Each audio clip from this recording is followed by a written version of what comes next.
At midnight last night, the most significant housing bill in over 35 years became law, and the president didn't sign it. It's called the 21st Century Road to Housing Act, and buried inside it is a provision that directly targets one of the biggest forces in the Las Vegas housing market. So if you own a home here, if you're trying to buy one, or if you're an investor with rentals in the valley, this law is going to touch you. So let's break down what it actually has in it.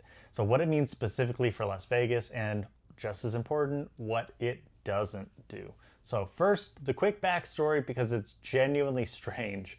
This bill passed the Senate 85-5 and the House 358-32, and those are landslide numbers.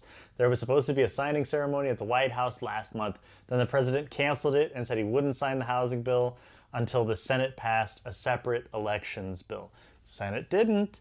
But under the Constitution, if the president doesn't sign or veto a bill within 10 days, it becomes law automatically. So that 10-day clock ran out at midnight. So as of this morning, this is the law of the land. There's no signature required. The New York Times is calling it the most significant housing legislation since 1990. Now here's the provision that everybody in Vegas should be paying attention to. The law prohibits large institutional investors, defined as entities that control at least 350 single-family homes, from purchasing additional single-family homes. So let that sink in. Wall Street landlords, the big private equity funds have been buying up houses in North Las Vegas, Henderson, Southwest Valley. They're locked out from buying more single-family homes going forward. Now, why does that matter here more than anywhere else? Because Las Vegas has consistently ranked among the metros with the highest share of investor purchases in the entire country. So if you were a buyer in the 350 to 550 range over the last several years, you were routinely competing against cash offers from institutional buyers who could close in 2 weeks with no appraisal contingency. That competition just got legislated out of the market for a meaningful slice of transactions. So there's a carve-out that you need to know about, and it's a big one for our valley. Build-to-rent communities get an exception. Developers can still build entire communities designed as rentals, but here's the catch, and this is the part that nobody's talking about. Under this law, those build-to-rent operators are required to sell those homes to individual buyers within 7 years. So think about how much build-to-rent product has gone up across the Vegas Valley over the last 5 years. Entire communities in the Southwest, in North Las Vegas, out toward the 215 corridor.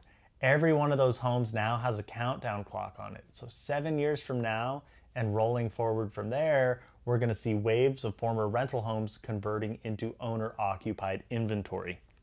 That is a structural change to the future supply that nobody was pricing in a month ago. The second major piece of this law is all about building more homes faster. It streamlines federal environmental reviews for infill projects, meaning if a home is going up between that two properties that were already reviewed, developers can skip a redundant review. It funds what are called pattern books, which are collections of pre-approved home designs that can move through permitting much faster. And it directs HUD to create guidelines allowing residential buildings up to 6 stories with a single stairway, which makes smaller condo and apartment projects financially viable on lots that couldn't support those before. So for Vegas, this matters because our problem has never been demand. Our problem is supply. We're boxed in by federal land on every side, and builders here have been slowing starts all year. Anything that cuts the time and costs to bring a home to market helps a metro like ours more than it helps a city with unlimited land and slow population growth. But that doesn't solve the BLM land issue. That's a separate fight, but it removes friction everywhere else in the pipeline. Third is going to be the financing provisions.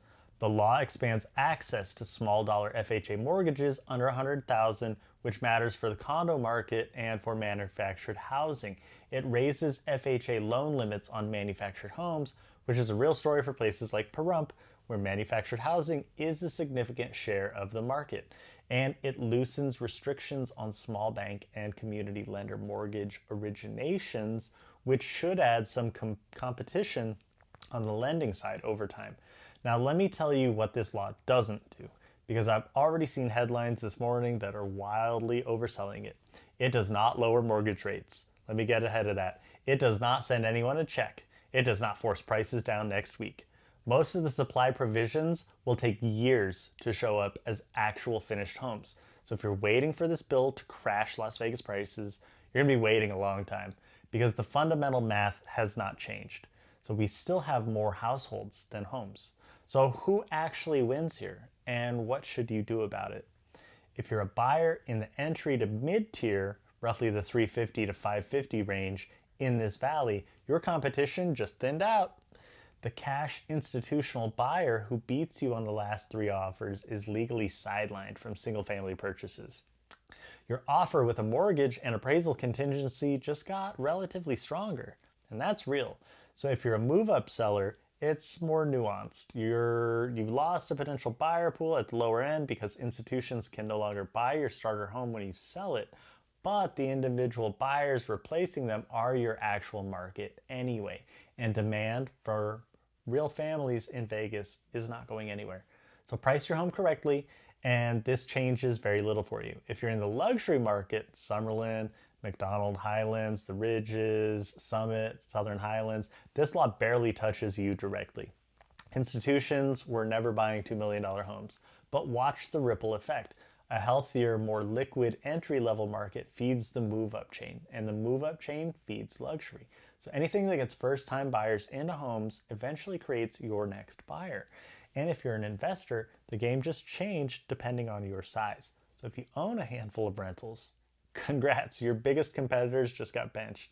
The small investor with 5 or 10 doors arguably comes out of this law stronger than anybody.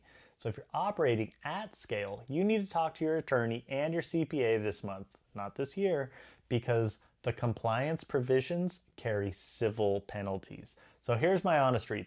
This is a rare piece of housing legislation that's neither a giveaway nor a gimmick. It's 40 plus provisions of unglamorous plumbing, and the plumbing's exactly what the housing market needs right now. Las Vegas, with our investor-heavy history, our build-to-rent boom, and the land constraints sit closer to the center of this law than almost any metro in America. The effects will show up slowly, then all at once. If you're trying to figure out what this means for your specific situation, whether you're buying, you're selling, or you're holding rentals here in the Valley, reach out. My consultations are always free. My number, website is always below, and I'd rather you make your next move with the full picture than react to a headline. So if this video helped you understand what actually happened at midnight last night, subscribe, because I break down Vegas housing news like this every single week, and I'll see you in the next one.